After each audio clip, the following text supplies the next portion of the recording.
Federal Reserve Jerome Powell pauses rates in the last week of July, only to see a disastrous jobs report 2 days later, signaling that rates being cut this year are 2 to 3 times more likely than they were just 2 or 3 days prior. What does it mean that we are seeing more and more homes getting listed nationwide, 25 to 50% more than what we saw this time last year, and what does that mean about your home's value? Hey everybody, I'm Lamm. I'm a nationwide mortgage lender based out of California, and in this video, that's what we're going to talk about. We're going to touch on what we see rates doing over the next couple months based on this jobs report, inventory rising 25 to 50%, and what this could mean for home buyers or someone that wants to sell their home this year, and I'm going to jump right in. But before I do that, I just want to remind you to please like, subscribe, or drop a comment below. I do get back to them. It really helps these videos get more traction, and I so appreciate it.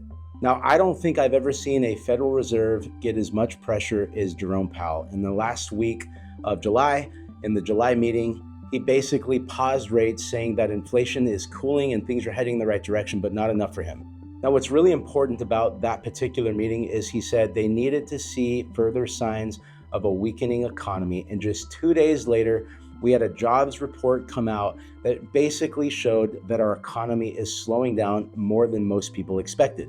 Now, what's really interesting about this is the Fed has multiple meetings between now and the end of the year, and there's a lot of people that have been speculating a 0.5 point rate cut, which isn't very much. But with this recent news, and if this begins to become a trend that's showing up in the data that the Fed reads, we could see things change from a monetary standpoint very, very quickly. Now, I just want to make sure I'm clear on this.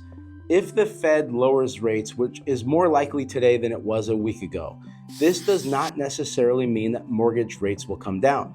Mortgage rates are not directly correlated with what the Fed does, although they do tend to follow it over time. But right now, there's still a lot of concerns in the bond market, which controls mortgage rates. In fact, there were several times over the last 3 years where the Fed made a change to the Fed rate and mortgage rates went the other way. When it comes to mortgage rates, if you want to see mortgage rates come down, you're going to want to watch two things. The first thing is inflation. If we see dramatic moves in seeing inflation come down, this will be really good for mortgage rates. The second thing you want to remember about mortgage rates is bad news is good news. And what I mean by that is when you hear that the economy is weakening, that people aren't spending as much money, that the stock market crashes, sometimes you'll hear a headline 2 or 3 days later from CNBC that mortgage rates are at the lowest point they've been in a couple months. Bad news is good news when it comes to mortgage rates. Now, if you pay attention to the housing market at all, you probably noticed there's been a lot more homes for sale. Anyone that goes on Redfin or Zillow will see a lot more properties than they did this time last year.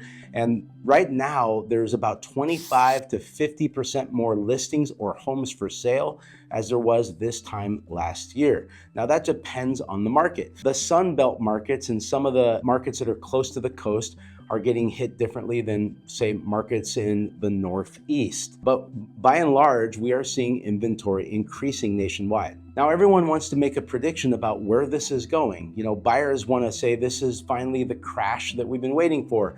And some sellers are just saying, if I just wait a little longer or lower my price a little bit, I might get a buyer to come buy my property. Well, I have news for you. That isn't always the case. Now, I will tell you as a home seller right now, you have to have realistic expectations. And let me give you a couple examples. I know several home sellers over the last 2 months who put their home on the market at the price the realtor suggested, and they didn't get any showings for the first 2 weeks. This is happening all the time right now. Now, that realtor trying to represent the seller said, why don't we reduce the price a little bit, which generally will increase a little bit activity, and they didn't get any more showings. You need to understand that when you put your home on the market today, you have to be willing to be on the market for 20 to 30 days before you sell the home. I think the average days on market nationwide right now is ranging from 25 to 35 days, which means it might take you that long before you get it under contract, assuming your home is priced right and assuming your home doesn't have a ton of work that needs to be done with it.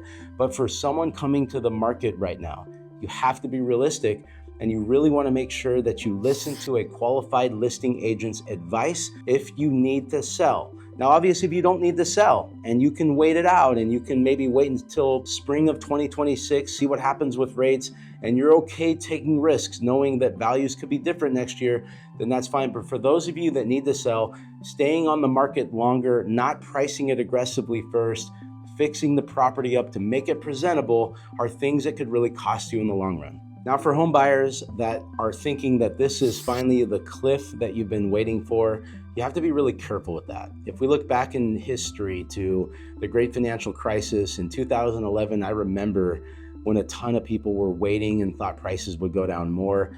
They started climbing in a major way the next year, 2018.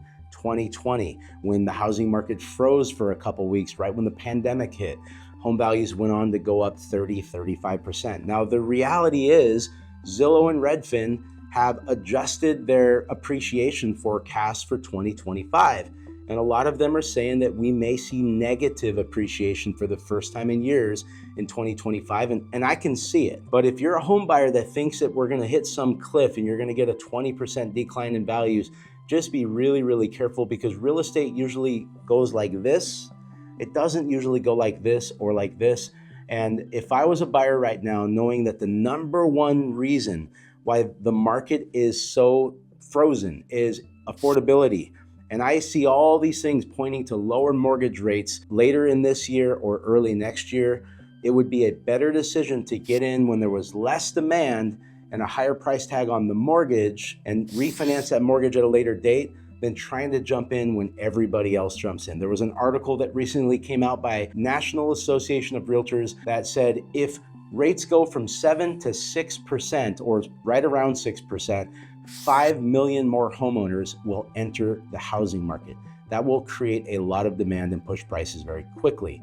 So of course, nobody knows what's going to happen, and there's always risk when you buy real estate. So the best thing you can do is you have to make sure if you buy a home this year that it's a 5 to 7 year house, that you're looking over the long term, you're not expecting to win right now, that it makes sense financially for you, and you're looking at all the benefits of home ownership, the tax write-off on the mortgage, the fact that any appreciation over the course of 5 to 7 years is a tax deductible opportunity. If you live in it for 2 out of the last 5 years, there's a lot of benefits to it. And if you guys have any questions, I'm always answering them in any of my social feeds. Well, I just want to say thank you so much for those of you that have supported me for the years. And for those of you that don't know, I'm a nationwide mortgage lender, and I do answer all the comments. If you need to get a hold of me, if you want to talk about your next move or some sort of strategy you're thinking about, all of my contact information is in the notes below.